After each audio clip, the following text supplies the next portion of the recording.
ఉన్న ఊళ్ళో ఉపాధి లేదు, అప్పులేమో పెరుగుతున్నాయి, కుటుంబాన్ని పోషించడం కష్టమవుతోంది. ఇలాంటి పరిస్థితి వచ్చినప్పుడు చాలామందికి వచ్చే ఆలోచన గల్ఫ్కు వలస వెళ్లడం.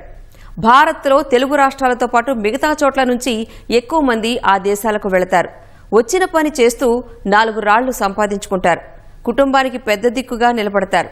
అలా అండగా నిలబడుతున్న వారికే గల్ఫ్ దేశాల్లో సరైన అండ లేకుండా పోతోంది. పని ప్రదేశాల్లో భద్రత లేకపోవడం, యుద్ధాలు, సాంకేతిక లోపాలు, ఇలా కారణాలేవైనా ప్రమాదాల బారిన పడి ప్రాణాలు కోల్పోతున్నారు భారతీయులు. నెల రోజుల క్రితం ఖతార్లో జరిగిన ప్రమాదం ఇందుకు ఉదాహరణ. దాదాపు 3 ఏళ్లుగా గల్ఫ్ దేశాల్లో జరుగుతున్న ప్రమాదాల్లో వందలాది మంది భారతీయులు బలయ్యారని విదేశాంగ శాఖ వెల్లడించింది. లెక్కలతో సహా సమస్య తీవ్రతను వివరించింది.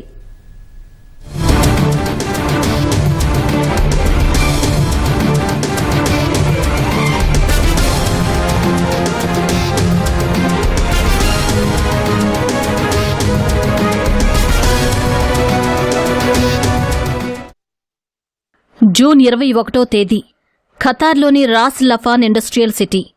రాత్రి 10:30 గంటల సమయం. బర్జాన్ లోకల్ గ్యాస్ సప్లై ఫెసిలిటీలో ఒక్కసారిగా అగ్ని ప్రమాదం. పెద్ద ఎత్తున మంటలు ఎగిసిపడ్డాయి. సాంకేతికత లోపం వల్ల తలెత్తిన ఈ ప్రమాదంలో 13 మంది ప్రాణాలు కోల్పోయారు. అందులో 12 మంది భారతీయులే. మృతుల్లో తమిళనాడు, కేరళ రాష్ట్రాలకు చెందినవారు ఉన్నారు. ఎప్పుడో నెల క్రితం జరిగిన ఘటన గురించి ఇప్పుడు చర్చ దేనికి అనే సందేహం రావచ్చు. కాని ఇప్పుడు చెప్పబోయే విషయం కేవలం ఈ ప్రమాదానికే పరిమితమైంది కాదు. గల్ఫ్ దేశాల్లో తరచూ ఇలాంటి ఘటనలు జరుగుతూనే ఉన్నాయి. ప్రతి ప్రమాదంలో భారతీయులు బలవుతూనే ఉన్నారు. ఉపాధి కోసం ఊళ్ళో ఉన్న ఇల్లు, పొలం అమ్ముకుని అదీ చాలకపోతే అప్పు చేసి గల్ఫ్ బాట పడుతున్నారు చాలామంది. అక్కడే దొరికిన పని చేసుకుంటూ జీవనం సాగిస్తున్నారు. వచ్చిన జీతాన్ని ఇంటికి పంపించి కుటుంబాన్ని పోషిస్తున్నారు. కష్టమో నష్టమో అక్కడ ఇంత తినడానికి దొరుకుతోంది కదా అనుకుంటే ఇలాంటి ప్రమాదాలు వచ్చి బలి తీసుకుంటున్నాయి. ఆ కుటుంబాల్లో తీరని విషాదాన్ని మిగుల్చుతున్నాయి. ఇదే విషయాన్ని భారత విదేశాంగ శాఖ లెక్కలతో సహా వివరించింది.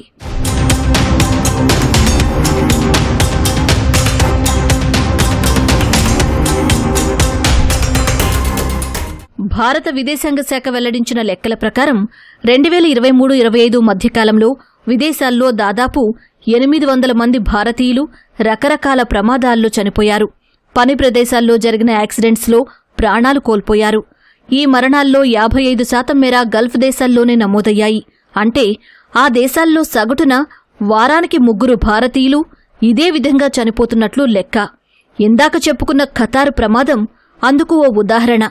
ఈ యాక్సిడెంట్ తర్వాతే అసలు గల్ఫ్ దేశాల్లోని ప్రమాదాలపై ఉన్నట్టుండి చర్చ మొదలైంది. అసలు అక్కడి పని ప్రదేశాలు సురక్షితమేనా, ఎంతవరకు ప్రమాణాలు పాటిస్తున్నారు అన్న ఆందోళనలు పెరిగాయి. ఈ సమయంలో విదేశాంగ శాఖ వెల్లడించిన వివరాలు ఈ చర్చకు మరింత బలాన్ని చేకూర్చాయి. గల్ఫ్లోని ఏ దేశాల్లో ఎక్కువ ప్రమాదాలు జరుగుతున్నాయి, ఈ 3 ఏళ్లలో ఎంతమంది భారతీయులు ప్రాణాలు కోల్పోయారన్నది విదేశాంగ శాఖ స్పష్టంగా చెప్పింది.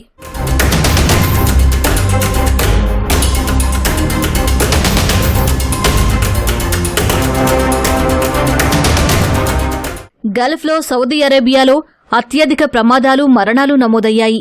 ఈ 3 ఏళ్లలో ఈ దేశంలో పని ప్రదేశాల్లో జరిగిన రకరకాల ప్రమాదాల్లో 182 మంది భారతీయులు ప్రాణాలు కోల్పోయారు. వారానికి 1 లేదా అంతకు మించి అన్నట్టుగా మరణాలు నమోదవుతున్నాయి. ఇక ఆ తర్వాత స్థానం యుఏఈదే. ఇక్కడ 3 ఏళ్లలో 128 మంది భారతీయులు ప్రమాదాలకు బలయ్యారు. ఇవే కాదు, గల్ఫ్ దేశాల్లో ఎంతో మంది భారతీయులు ఆత్మహత్య చేసుకుని చనిపోతున్న ఉదంతాలు ఉంటున్నాయి.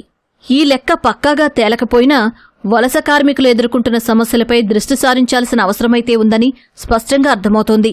పైగా అమెరికా ఇరాన్ యుద్ధం మొదలైన తర్వాత పని ప్రదేశాలు మరింత ప్రమాదకరంగా మారాయి. భారత ప్రభుత్వం అడ్వైజరీలు జారీ చేస్తూనే ఉంది. ఎప్పుడు ఎలా దాడులు జరుగుతాయో తెలియని పరిస్థితి. క్షిపణులు, డ్రోన్లు విరుచుకుపడుతూనే ఉన్నాయి. ఈ ఏడాది ఫిబ్రవరి నుంచి ఇప్పటి వరకు గల్ఫ్ దేశాల్లో దాడుల కారణంగా సుమారు 13 మంది భారతీయులు ప్రాణాలు కోల్పోయినట్టు ఓ ప్రాథమిక అంచనా. యుద్ధ ప్రభావం ఉన్న ప్రాంతాల్లోని చమురు కేంద్రాల్లో పనిచేస్తున్న వారికే రిస్క్ ఎక్కువగా ఉంటోంది. వీటిపైనే దాడులు అధికంగా జరుగుతూ ఉండడం ఇందుకు ప్రధాన కారణం. అక్కడ పనులు చేస్తున్నవారు అత్యంత జాగ్రత్తగా ఉండాలని భారత ప్రభుత్వం అడ్వైజరీలు జారీ చేస్తున్నా గల్ఫ్ కంపెనీలు జాగ్రత్తలు తీసుకోకపోవడం వల్ల ప్రమాదాలు తలెత్తుతున్నాయి. అయితే ప్రమాదాలకు ప్రస్తుత యుద్ధం మాత్రమే కాదు, మరెన్నో కారణాలు ఉన్నాయి. అందులో ముందుగా ప్రస్తావించాల్సింది సేఫ్టీ ప్రోటోకాల్స్ గురించి. చాలా వరకు అక్కడి సంస్థలు భద్రతా ప్రమాణాలు పాటించడం లేదన్న విమర్శలు ఎప్పుడూ వినిపించేవి. ఫలితంగా పని ప్రదేశాలు ప్రమాదకరంగా మారుతున్నాయి. ఇంకాస్త వివరంగా చెప్పుకుంటే, సంస్థలు ఉద్యోగులకు పర్సనల్ ప్రొటెక్టివ్ ఎక్విప్మెంట్ పీపీఈ తప్పనిసరిగా అందజేయాలి. కానీ చాలా వరకు కంపెనీలు దీన్ని అస్సలు పట్టించుకోవడం లేదు. ముఖ్యంగా అగ్ని ప్రమాదాలు జరిగే ఆస్కారం ఉండే గ్యాస్, ఆయిల్ ప్లాంట్స్లోనే ఈ సమస్య ఎక్కువగా ఉండడం ఆందోళన కలిగించే విషయం.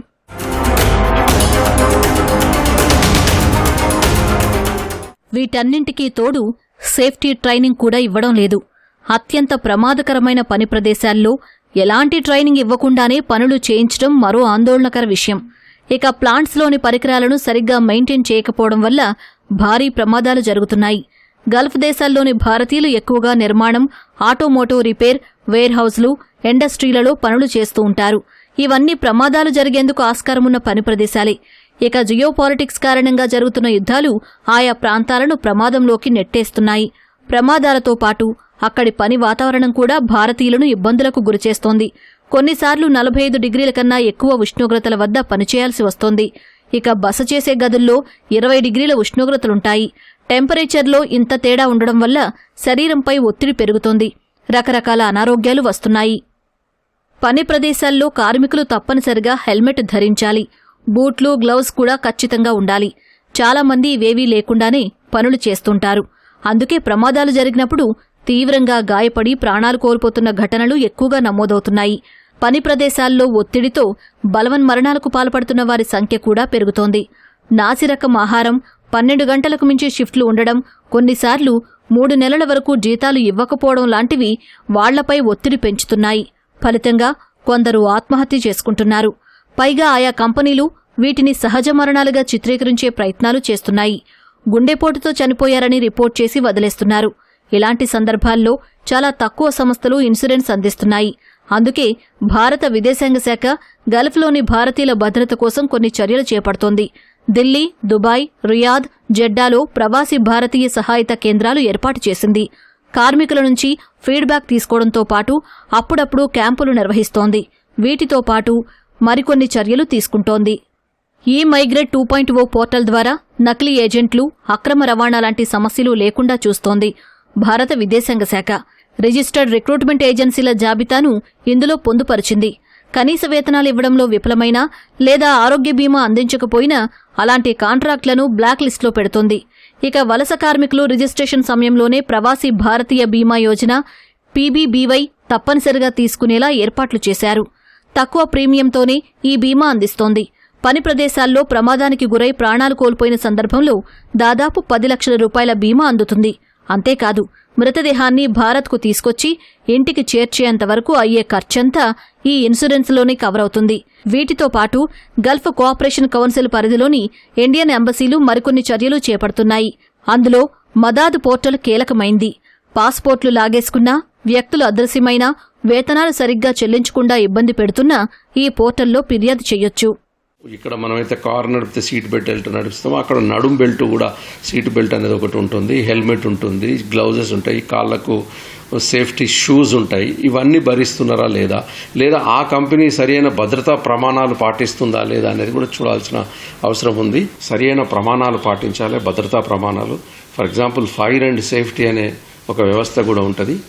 అది బిల్డింగ్ కంప్లీట్ అయిన తర్వాత ఎలా ఉండాలి, బిల్డింగ్ నిర్మాణంలో ఏ రకంగా ఉండాలి అనేది కొన్ని భద్రతా ప్రమాణాలు ఉంటాయి. వాటికి ప్రతి వారం కూడా ఈ పనిచేసే కార్మికులకు ఆ సేఫ్టీ వింగ్ వాళ్ళు శిక్షణ ఇస్తుంటారు, జాగ్రత్తలు తీసుకుంటారు. మన భారత ప్రభుత్వము ప్రవాసీ భారతీయ బీమా యోజన అని చెప్పి ఒక యాక్సిడెంటల్ పాలసీ తీసుకుంది. 10 లక్షల రూపాయలు ప్రమాదంలో చనిపోతే.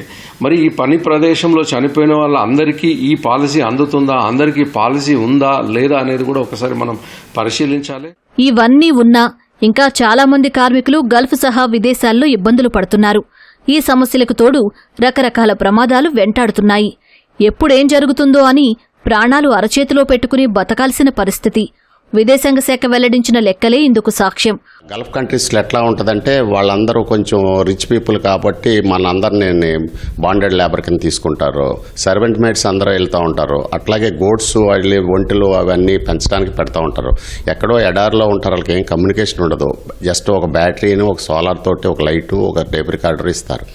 ఏదో కుబుసు అని చెప్పేసి పప్పు కుబుసు ఇలా ఫుడ్ అది ఇస్తూ ఉంటారు. వాళ్ళని ఏం పట్టించుకోరు పాపం. బట్టలు ఉండవు, ఏముండవు. ఆ ఎండలోనూ చలిలోనూ చాలా ఇబ్బంది పడుతూ ఉంటారు. అక్కడ ఎడారిలో చనిపోయినా కూడా ఎవరికి రెస్పాన్సిబిలిటీ ఉండదు. ఎందుకంటే వెంటనే పాస్పోర్ట్ తీసుకుని హ్యాండ్ ఓవర్ చేసుకుంటారు. ఎందుకంటే వాళ్ళని కొనుక్కున్నట్టే ఈ ఏజెంట్స్కి డబ్బులు ఇచ్చి వాళ్ళని తీసుకుంటారు. ఎక్కడో మంచివాళ్ళు ఉంటే చూస్తారు తప్పించి నార్మల్గా చాలా ఇబ్బందులు జరుగుతూ ఉంటాయి. 3 ఏళ్లలో 800 మంది చనిపోయారంటే సమస్య తీవ్రతను అర్థం చేసుకోవచ్చు. అక్కడి కంపెనీలు ఈ తీవ్రతను అర్థం చేసుకున్నన్ని రోజులు ఇలాంటి ప్రమాదాలు జరుగుతూనే ఉంటాయి.